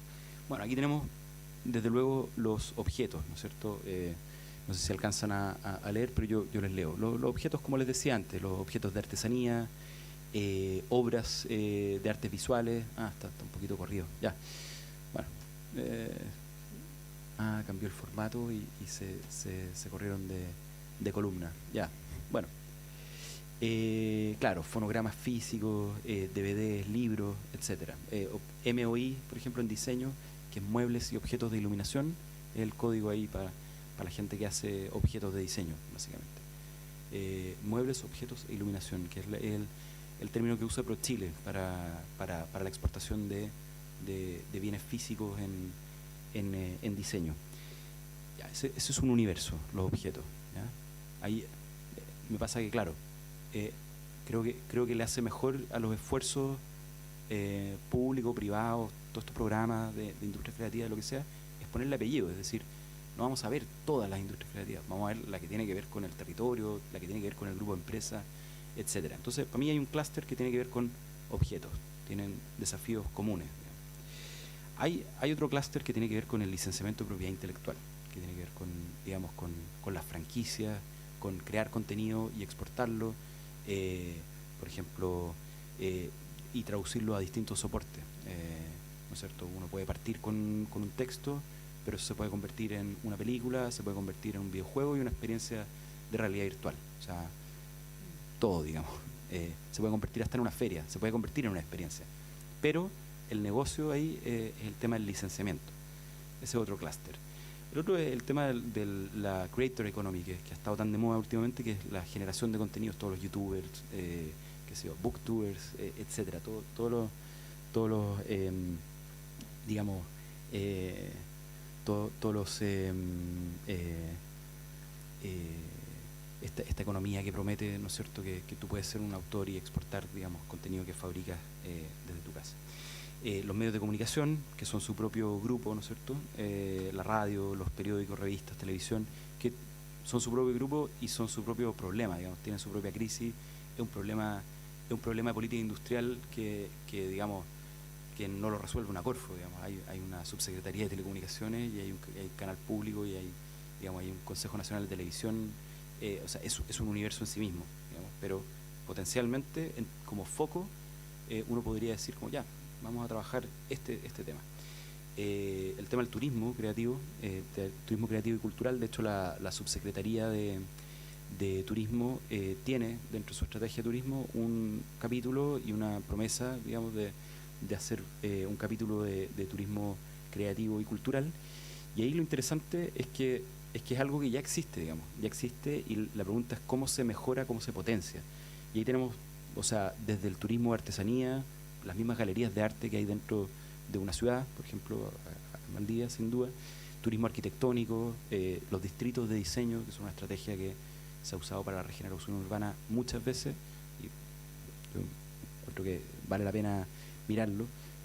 Turismo literario, incluso cinematográfico, como pasa con las locaciones. O sea, cuando una película es tan exitosa y genera un turismo cinematográfico, acá en Valdivia ustedes saben mucho de eso, porque ha venido cuántas veces, ¿no es cierto?, Jonathan Olsberg y la gente que ve temas de locaciones a decir que acá hay un potencial enorme, etcétera, etcétera. Turismo patrimonial, por ejemplo, con el tema de los fuertes. Turismo musical, como pasa cuando hay una oferta interesante de música, o turismo gastronómico incluso. O sea, sin duda que se pueden mezclar todas estas cosas, pero a lo que voy es la creatividad en este caso, un poco pensando en Trosby al principio, se crea el valor simbólico, crea el relato, crea el contenido, y después eso se materializa obviamente en experiencias, ¿no es cierto?, en ferias gastronómicas, en festivales de cine, en, qué sé yo, en un distrito que tiene una oferta musical, una oferta de diseño, qué sé yo, una obra emblemática de algún arquitecto, arquitecta que lo viene a instalar al territorio. Lo mismo con los eventos, ¿ya? O sea, un poco también dentro del mundo de experiencias acá, los eventos puede ser, qué sé yo, desde festivales de música, festivales de arte escénica, son una fecha, no un lugar mismo, sino una fecha en particular, ¿ya? Los espacios, también las mismas librerías, las salas de música, tienen su propia economía, los museos, ¿ya?, los restaurantes. Y en el mundo de los servicios, claro, servicios creativos, servicios de vender horas humanos, HH, de creatividad. O sea, yo hago un logo, o sea, soy creativo y vendo horas de expertise, ¿cómo se diría? Relacionadas con diseño gráfico o con arquitectura o escritura por encargo, o diseño de interiores, composición musical por encargo también, algo que no es ajeno también a esta región, que ha trabajado con composiciones por encargo, ¿no es cierto?, para producciones audiovisuales internacionales. O servicio especializado, ya una cosa más técnica relacionada con la creatividad, como puede ser la postproducción o de efectos especiales, postproducción de audio, etcétera. O ya la gestión de la creatividad, el tema del management, etcétera. Bueno, todos estos clústeres un poco nos permiten reducir esa complejidad, eso es lo que propongo, un poco, y buscar tendencias asociadas a estos universos, ¿ya? Aquí yo propongo algunas que tienen que ver, qué sé yo, en objetos, sin duda que el e-commerce, la inteligencia artificial, el print on demand, el tema de los nuevos materiales. Aquí está el laboratorio, el LabVA, ¿no es cierto?, el laboratorio de biomateriales de Valdivia. Son cosas que sin duda conviene tener en cuenta. Esta lista de tendencias puede crecer infinito, digamos. O sea, y un poco yo creo que en parte, si están emprendiendo, si están desarrollando una nueva idea, es porque están reemplazando algo antiguo y están subidos, están montadas, ¿no es cierto?, en alguna de estas tendencias para alguno de estos clústeres. La pregunta, yo creo, para la política pública es cuáles son las brechas en ese sentido. O sea, qué sé yo, el tema del licenciamiento de propiedad intelectual, sin duda que blockchain y los NFT van a venir a cambiar el panorama de gestión de propiedad intelectual, o sea, de todas maneras, porque hay un tema de trazabilidad que hoy día se permite, que antes no existía, digamos, que es con una economía donde se consume todo digitalmente, tú puedes rastrear, ¿no es cierto?, todas las reproducciones de una obra, ¿no es cierto?, incluso generar contratos con eso, pero desafío para el Estado, la columna que está acá de brecha. Hay un tema con la regulación, hay un tema con la factibilidad técnica de esa trazabilidad y bueno, y también cómo las instituciones financieras pueden apalancar, ¿no es cierto?, por ejemplo, un portafolio de derechos de autor o de propiedad intelectual. O sea, cómo se convierte también en un activo económico, etcétera. Yo acá propongo algunas, va a estar disponible, pero lo que sí me interesa es como el camino con el que llegamos acá. O sea, de un poco salirnos de lo disciplinar, ¿ya?, tomar estas cadenas productivas, decir, ya, no vamos a hablar de industria de la música, vamos a hablar de la industria de los espectáculos, que obviamente que la disciplina de la música influye en eso. Incluso vamos a hacer clústeres, o sea, vamos a decir, bueno, es distinto la economía de un espacio que se dedica a programar música que un evento en particular, ¿no es cierto?, que un festival que viene, se instala en una fecha y se va. Son dos economías distintas, son distintos proveedores, son distintos distinto proceso de producción, distinta planilla de honorarios, digamos, distinta técnica, etcétera, etcétera. Entonces, yo propongo estos clústeres, propongo algunas de estas tendencias, pero la idea es, cada uno es libre de imaginar aquí o de visualizar cuál es la tendencia que más, digamos, que más ve. Y un poco la pega desde la política pública es, bueno, cuáles son las brechas para esta cuestión, cómo se aborda.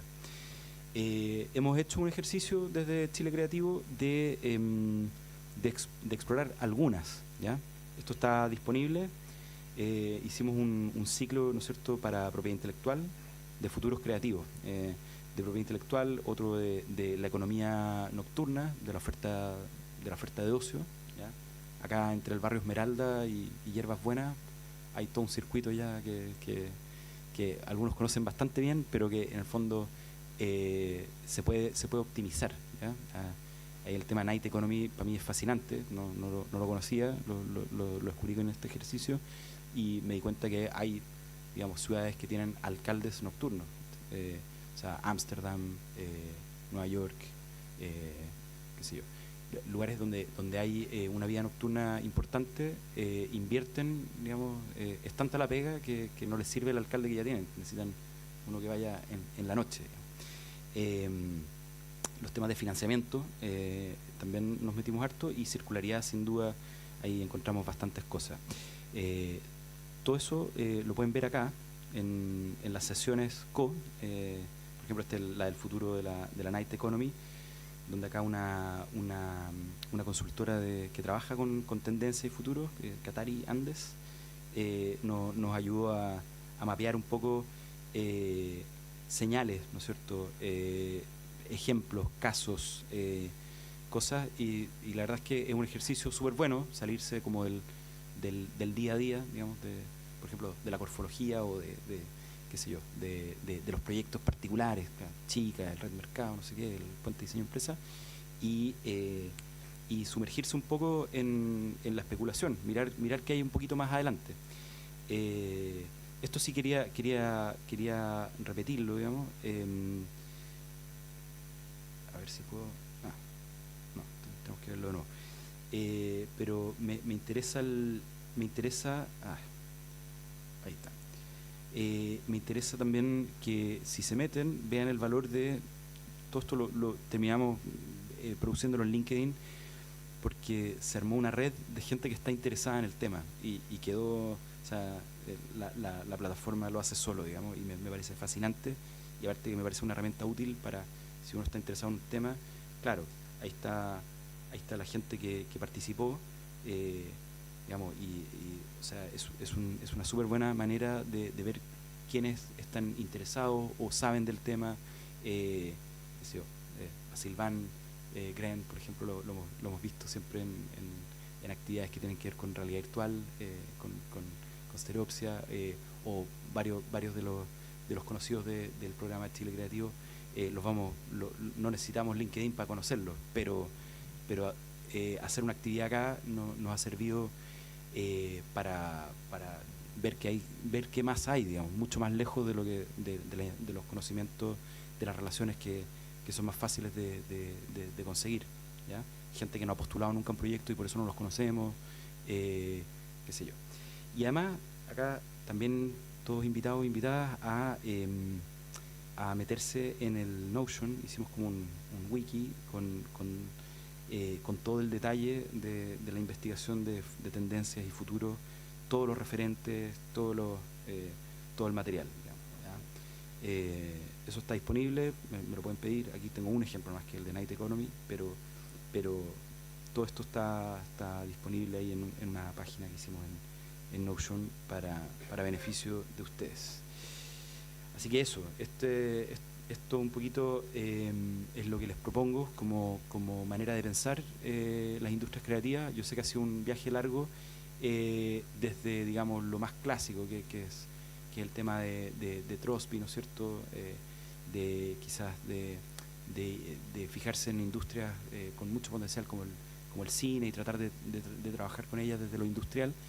Pero yo creo que se puede profundizar mucho más, y para reducir esa complejidad, me parece que esta visión, primero por cadenas productivas y luego por clústeres dentro de cadenas productivas, te permite llegar con más detalle a estas tendencias. Y es lo que estamos usando nosotros para la hoja de ruta nueva que vamos a lanzar ahora pronto, que ya se terminó de hacer con muchísimos participantes del sector creativo en Chile, y es la que va a informar el trabajo que vamos a hacer durante los próximos 3-4 años.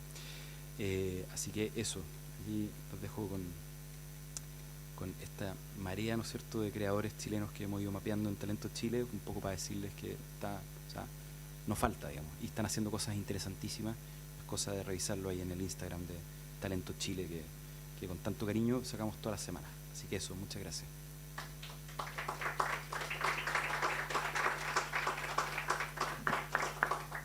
Gracias, Felipe. Vamos a hacer una ronda de sí, preguntas, ¿cierto? Había una pregunta al fondo, la mano que vi levantada.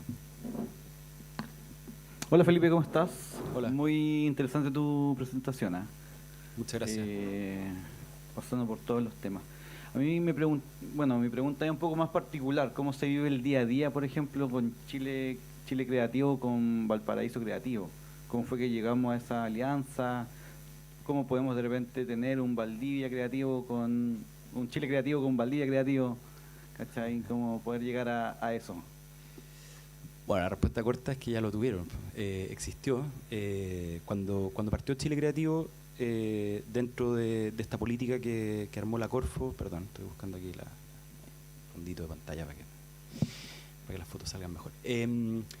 Cuando partieron los programas Transforma, que los instaló Vitrán, cuando fue director de Corfo en el segundo gobierno de Bachelet, lo intentó hacer en el primer gobierno de Bachelet, de hecho lo hizo, se llamaban PMC, Programas de Mejoramiento de la Competitividad.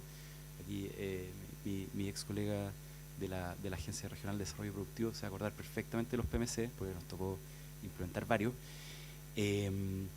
Claro, Valdivia tuvo un PMC el año 2009, 2010, 2011. Luego esa política a nivel nacional se erradicó.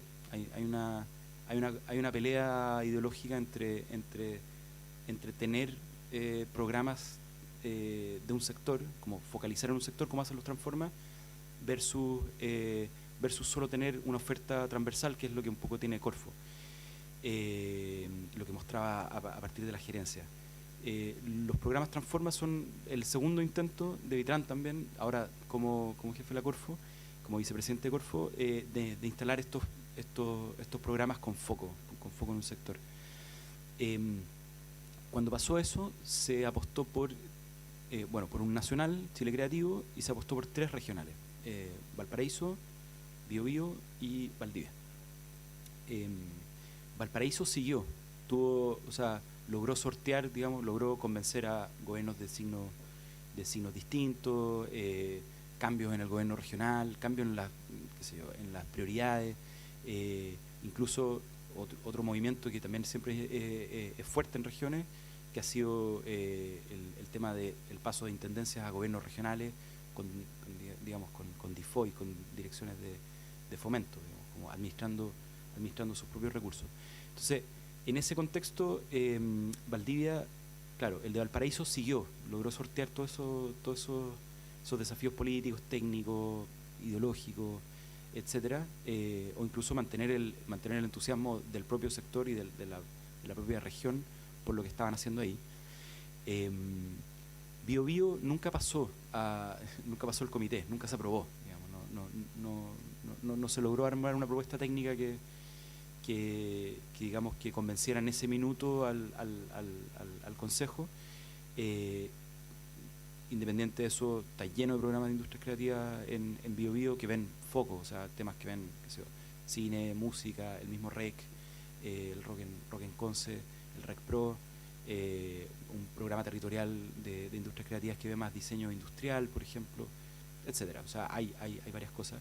Y en Valdivia existió el programa, tuvo un año de implementación y luego se desarmó, no se le dio continuidad, ¿no es cierto?, a los recursos. Pero yo creo que siempre, y sobre todo ahora que los gobiernos regionales tienen autonomía para decidir en qué invierten, ¿ya? Un poco lo que comentábamos con el subdirector, con el director de Corfo, un poco el desafío es que hoy día los gobiernos regionales tienen los recursos, ¿ya? Tienen más recursos que la Corfo, pero lo que no tienen es los instrumentos, ¿no es cierto?, los reglamentos, las herramientas para conducir esos recursos, porque como hemos aprendido, como sabemos todos, para ejecutar los recursos se necesita obviamente tener una herramienta jurídica, ¿no es cierto?, validada, con toma de razón en Contraloría, y esos son todos esos instrumentos que les mostraba que estaban en Corfo. Entonces ahí hay una alianza súper buena, en el fondo, que es decir, ¿quién tiene los recursos? El gobierno regional. ¿Quién tiene la herramienta? La Corfo. Ya está aprobada, y eso se puede llevar para hacer un programa de industrias creativas perfectamente en la región. Ahora, acordándome un poquito de qué ha pasado en las distintas regiones, viendo un poco el panorama, yo diría que la lección del Red Mercado de Chica, y por eso lo ponía, de tener foco es súper importante. O sea, un poco lo que le pasó, o lo que nos ha pasado en general con esta industria creativa, en regiones en particular, es que se trata de cubrir, digamos, de tapar todos los hoyos, tanto territorialmente, o sea, ir hasta el extremo de la región para atender la industria creativa, digamos, de ahí con el límite con Argentina, ¿no es cierto?, hasta la última arena de la playa, y para todos los sectores además. Y para todos los sectores y todos los problemas que tienen todos los sectores. Entonces, eso hace en el fondo que digamos, por eso yo propongo esta ordenación para tener un foco. Es decir, obviamente vas a encontrar expresiones de todo. Siempre buscando en el territorio vas a encontrar cineasta, poeta, gente que exporta contenido, gente que hace, qué sé yo, doblaje. Acá en la región tiene uno de los principales, uno de los grandes exponentes del doblaje, de la locución. O sea, siempre vas a encontrar de todo. La pregunta es en qué te vayas a concentrar, porque o sea, no va a ser mucha la profundidad, no va a ser mucho el efecto si tratas de cubrir todo el territorio, todos los sectores y todos los problemas de todos los sectores. Entonces, la pregunta es, bueno, ¿cuál es la apuesta? Entonces, eso es un poco lo que está detrás de esto que les compartí, que es decir, bueno, ¿cuál es la apuesta? La apuesta es qué sé yo, los espectáculos, los contenidos, qué sé yo, exportar objetos, o sea, el MOI, por ejemplo, mueble y objeto de iluminación, es eso. Yo creo que esa es la discusión que tiene que tener cualquier región antes de en el fondo querer hacer un programa que se hace cargo de cine, audiovisual, videojuegos. O sea, el todismo va a ir siempre muy en contra digamos, del impacto, y yo creo que hay harta experiencia ya, incluso la misma que tiene Valparaíso Creativo, para decir, sí, o sea, está lleno de cosas interesantes, pero elijamos una, dos, a lo más. Tratemos de circunscribirlo a un área geográfica o una ruta, digamos, o a un movimiento que haga sentido y sea abordable, por ejemplo. Entonces, las herramientas siguen disponibles y Valdivia siempre prioriza el sector de industria creativa. Yo creo que la discusión que tienen que tener es, ya, pero si tenemos 3 años y tantos recursos, ¿qué vamos a hacer primero? Yo creo que esa es la discusión que hay que tener, digamos. Antes de tratar de abordar todo, es un poquito eso. O sea, ¿cuál es el esfuerzo que hace más sentido, aunque todos hagan sentido? ¿Cuál es el que hace más sentido hoy día con los recursos que hay? No sé, eso ha abierto discusión totalmente. Otra pregunta, nombre, institución y la pregunta. Hola, mi nombre es Catherine Higó. Yo actualmente estoy por tercera vez como directora de carrera de diseño. Ahí nos conocimos también en esa época. Y también fui ex-CRMI de Cultura, también en la región. Y a modo complementar, yo creo que, a ver, en esos años, el 2011 más o menos, hicimos un programa que era, se llamaba Emprendimiento Cultural, y trabajamos junto con Cercotec en varias acciones, capacitaciones, en fin, que nos mandata, digamos, el Ministerio de las Culturas. Y realmente fue súper exitoso, incluso tenemos más plata que el Fondar, claro, regional. Sí. Eso fue con Cercotec. Y ahí también generamos la iniciativa del comienzo de la Política de Cultura e Identidad Territorial de la Región de los Ríos, que también se finalizó con 3 áreas estratégicas. Una de ellas era justamente economía creativa, patrimonio y otras más. Pero lo que me pasa un poco, y es lo que tú decías, o sea, que mal que dependiendo de los gobiernos, ¿cierto?, de turno, ciertos programas que pueden ser muy beneficiosos para la ciudadanía, para los artistas, para los cultores, sí, se finalicen, ¿te fijas? O sea, por ejemplo, ahora la Política de Cultura e Identidad Territorial, que fue aprobada cuando estuve de Ceremia nuevamente, y después me fui para Santiago, por eso no continué con la gestión, se aprobó. Claro. Pero ahora que volví a Valdivia no pasa nada con eso. Entonces, creo que también significa que además de los gobiernos de turno que puedan tener iniciativas interesantes, las políticas públicas justamente son para aquello, para que se continúe trabajando, porque en el caso de Valdivia, que a diferencia de las otras regiones, porque tenemos un gobierno regional nuevo, entre comillas, pero digamos robusto, tiene dentro de su estrategia de desarrollo, que creo que ahora también está actualizada, generar estas políticas públicas. Claro. Entonces, ahí me produce ciertas dudas, porque no puede ser que porque una persona le interese la economía creativa o la industria creativa y cultural, claro, ¿me entiendes? Sí. Entonces, la generación de la sostenibilidad del tema de la industria creativa tiene que tener una base robusta que vaya en conjunto además con la ciudadanía. No sé si me explico.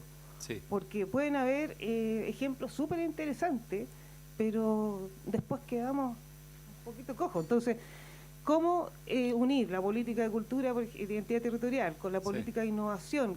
Entonces, a veces no se conversa y no se entiende que economía creativa es un área que se cruza a distintos ministerios, a distintas instituciones. O sea, hay por ejemplo, lo que se me ocurre decir es que, bueno, ya, no se puede, o sea, no tiene ningún sentido llorar sobre la leche derramada. La pregunta es qué viene ahora. Y yo creo que la oportunidad la oportunidad está, porque digamos, la gente que está en el DIFOI o la gente que está en el gobierno regional ve el potencial, tiene los recursos además, existen las herramientas y hay un aprendizaje. Entonces, por eso digo que está la discusión. O sea, no sé, para nada tomen esto como un inception, como son las ideas que se me vienen a la cabeza, pero como la discusión sería como restringimos el tema a Valdivia, a la ciudad de Valdivia, o es para toda la región. Partamos qué sé yo, con el centro de Valdivia. Por eso decía Esmeralda hacemos un trabajo, por ejemplo, de activar, o sea, economía creativa se va a convertir en, por ejemplo, activar la vida nocturna y la oferta cultural que hay en el polígono de la Municipalidad de Valdivia, este espacio, y todos los esfuerzos van a ir para allá.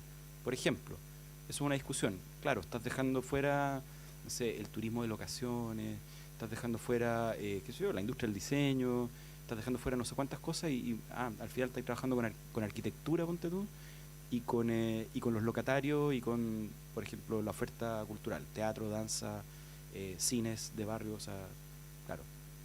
Eso sería un foco, decir como no, vamos a dejar el centro, o sea, vamos a dejar estas calles tan atractivas que en el fondo se van a instalar librerías, se van a instalar, qué sé yo, un cineclub, va a cambiar la fachada y bueno, y ese va a ser el caballito de batalla. Nos vamos a dedicar 3 años a eso. O también podrían decir, bueno, no nos interesa, digamos. Acá lo que nos importa, digamos, es que ha llegado mucha gente post pandemia y que en el fondo son puros oficios que se pueden hacer remotos, como desarrollar videojuegos, como hacer servicios de postproducción, que es algo que hemos visto, que de hecho la zona en Chile que netamente ha recibido más de esa inmigración es de Temuco a Puerto Montt, incluyendo los ríos. Entonces, a lo mejor en el fondo en vez de concentrarnos en una isla, en un polígono, nos vamos a concentrar en un esfuerzo macro regional por capacitar y dar la señal de que nosotros ese tipo de emprendimiento y ese tipo de trabajos sí los queremos. Entonces nos vamos a dedicar a eso, a traernos empresas de postproducción. Ese va a ser el programa de Industrias Creativas. ¿O no? O es un programa que, qué sé yo, que trabaja con las maderas nativas y con los diseñadores y se dedica a muebles y objetos de iluminación. Un poco a los Slatter, por ejemplo, a los 0Z. Por eso, o sea, de verdad, como yo creo que está bien, sí, alto y bajo. Ha habido PMC, ha habido, después hubo un nodo, después hubo el programa de emprendimiento, 20 cosas más, una mesa, otra mesa, etcétera, etcétera, etcétera. Incluso un programa Transforma regional, ¿no es cierto?, que tuvo un año de implementación. Y me acuerdo que ya en ese minuto lo mirábamos y decíamos, elijamos las batallas, porque aquí hay de todo, digamos. O sea, no va a alcanzar la plata, las horas de gestión de los gerentes, digamos, el foco, no va a alcanzar. Elijamos una batalla. O sea, a lo mejor juntar todos los eventos, tipo Fluvial, el Oktoberfest, inventar varios más, y el Festival de Cine. Y claro, a lo mejor ese es el esfuerzo, es decir, como ya nuestra métrica acá va a ser ponerle fecha a todos estos eventos y sacarle un partido tremendo, incluso, qué sé yo, que haya una recuperación o una mejora de ¿cómo se llama? Del equipamiento urbano. O sea, que cada festival que pase deje una inversión y mejore una calle, mejore un parque, mejore una plaza. También puede ser una estrategia. Está el festival, por de acá de ilustración ilustración, ¿cierto? Se viene el de juegos de mesa, por ejemplo, ahora a finales de, no sé si en mayo, principio de mayo más o menos. Ya, eso, pero eso digo, o sea, ahí hay tres ideas, por eso decía, no quiero que lo tomen como estas son las que tienen que hacer, ustedes hagan, digamos, esa es una discusión que se tiene que hacer a nivel regional, pero lo que no puede pasar es que haya de nuevo un programa que digamos, que quiera atender con 2 pesos toda la región, de punta a punta y digamos, y todos los sectores, y todos los problemas de todos los sectores. Pues también, ya, perfecto, elijamos uno de los tres, pero internacionalización y capacitación de capital humano, y no sé cuánto. Obvio que los programas son integrales, pero en el fondo, ¿sobre qué te vas a concentrar más primero? Digamos, a eso voy un poquito. Pero eso, o sea, espero un poquito que esto haya dado un marco, y sí el inception de parte mía es haberlos traído la mano a este problema del foco, ¿ya? Y de pensar un poquito industria creativa no como un cajón desastre lleno de botones de distintos colores y portes y pelusas y cosas raras, o sea, no como una diversidad imposible como de abordar, sino como oportunidades que se pueden clasificar y que uno puede tener una estrategia respecto a eso a nivel regional. O sea, voy a decir solo un ejemplo, pensando en lo primero. Me tocó en Hong Kong ver cómo tomaron un espacio urbano que era el ex internado el ex colegio que estaba en el centro, y lo convirtieron en el PMQ, el PMQ. Y es un espacio dedicado exclusivamente al diseño y a incubar empresas. Como es un internado, la arquitectura de ese lugar es súper bonita. Es un edificio moderno, un poquito como, no sé, un edificio moderno, que tiene 7 u 8 niveles, ¿ya? Es un corredor, es un colegio. Entonces, claro, tú tienes el patio abajo, y tienes la línea de calle, y ahí o sea, lo que hicieron fue poniendo a los emprendimientos creativos, está todo enfocado en diseño, música, tecnología, objetos, artesanía, etcétera, música también, obviamente, experiencias, ¿no es cierto? Teatro, música, experiencias en vivo, y restaurantes, obviamente gastronomía propia de Hong Kong, que gastronomía tiene, digamos, un poquito. Y claro, en el fondo la inversión estuvo sobre todo en la primera parte en restaurar el lugar. Un poquito, no sé, pues está la ex cárcel, este terreno, ¿no es cierto?, que está aquí en la Teja Sur, por ejemplo. He escuchado varias veces intentos de restaurarlo como patrimonio urbano, pero también hay más cosas, digamos, dando vuelta por la ciudad.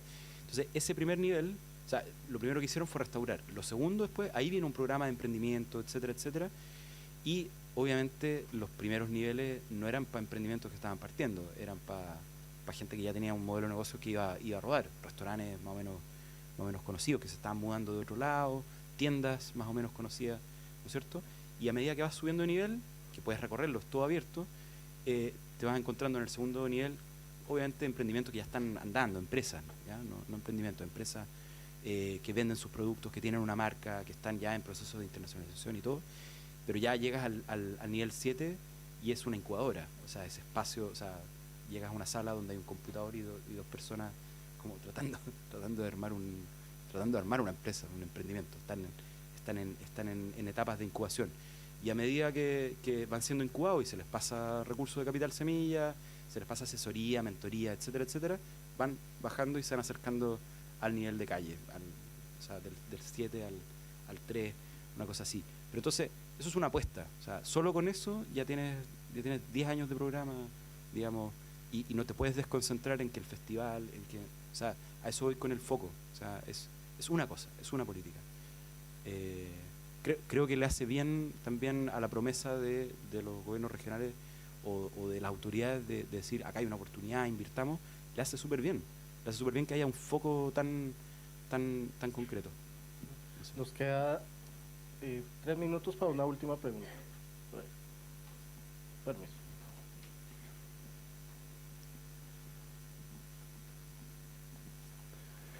Hola Felipe, ¿cómo estás? Bueno, tanto tiempo. Buenos días, tanto tiempo. Mi nombre es Eduardo Lors, soy director del Festival Internacional de Cómics de acá y ahora de animación. Mira, un tema bien concreto.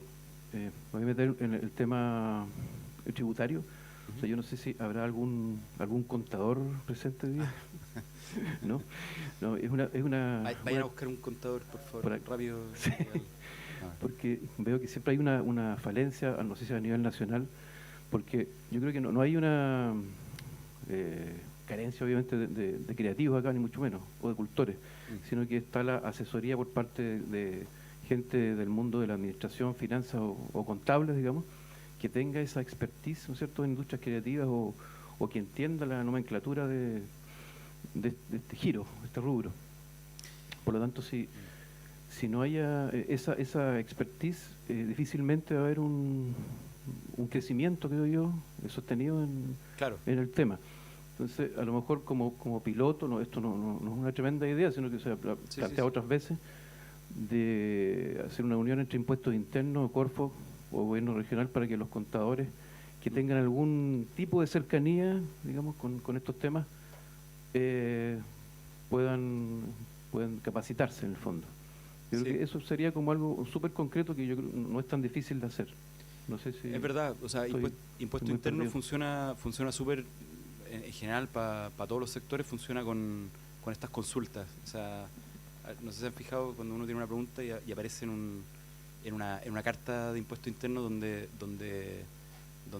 qué sé yo, el director explica una cuestión, lo explica en voz alta para todos. O sea, en el fondo, las únicas capacitaciones que yo por lo menos he visto de temas particulares tienen que ver con exenciones tributarias particulares, con la ley de donaciones culturales. Ya, enseñémosle a los contadores cómo se agarra la colilla de donaciones culturales y se rinde en el capítulo de la declaración de la renta de la empresa, digamos. O sea, eso es lo que más he visto, pero efectivamente, bueno, es un tema así de la casuística pura y dura, pero efectivamente, o sea, un mal contador te puede echar a perder una buena empresa, eso lo sabe mucha gente. Una librería emblemática de Santiago quebró porque el contador no sabía amortizar el stock de libros. Entonces, en el fondo, quedaron a pagar, o sea, saldo deudor, en vez de extender, ¿no es cierto?, las obligaciones tributarias en más tiempo. ¿Ya? O sea, y eso, claro, te hace o te deshace una empresa. Entonces, o sea, efectivamente, la lección es no ser apretado con el sueldo del contador y buscar al mejor, al que no te hace quebrar, digamos. Pero claro, también, o sea, alguien que conoce bien su negocio, obviamente sabe más que el contador, podría decirle al contador, está bien, el stock, la bodega, amortízamela usando ese capítulo, no como cualquier cosa, digamos. O sea, pero sí, efectivamente, cuando yo decía hay que transitar o hay un desafío, por ejemplo, con propiedad intelectual, con derechos de autor, cómo meterlo dentro de la contabilidad, cómo convertirlo en un activo. Una manera de mirarlo es cómo meterlo dentro de la contabilidad.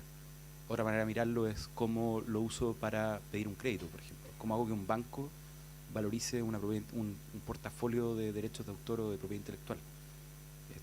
Hay varios países preguntándose lo mismo, porque es un desafío que, obviamente, que le pega a industrias creativas, pero también le pega a cualquier industria que trabaje con propiedad intelectual como parte de... O sea, creo el niño símbolo de esa política es Indonesia, que sacaron una ley que hace eso mismo. O sea, dice, tiene un capítulo de industrias creativas y dice derechos de autor, se promoverá que se pueda capitalizar, o sea, que se pueda usar como herramienta, como activo financiero, como colateral para un préstamo. De ahí a que te den el préstamo, ahí está. Sí. Pero eso. Oye, muchas gracias por aguantarme tanto rato hablando. Creo que no lo había hecho nunca, así que gracias por las preguntas y por la participación, por ver a tantas caras conocidas. Muy agradecido por la invitación. Felipe, muchas gracias por el conocimiento que nos has dado. Un aplauso. Muy amable.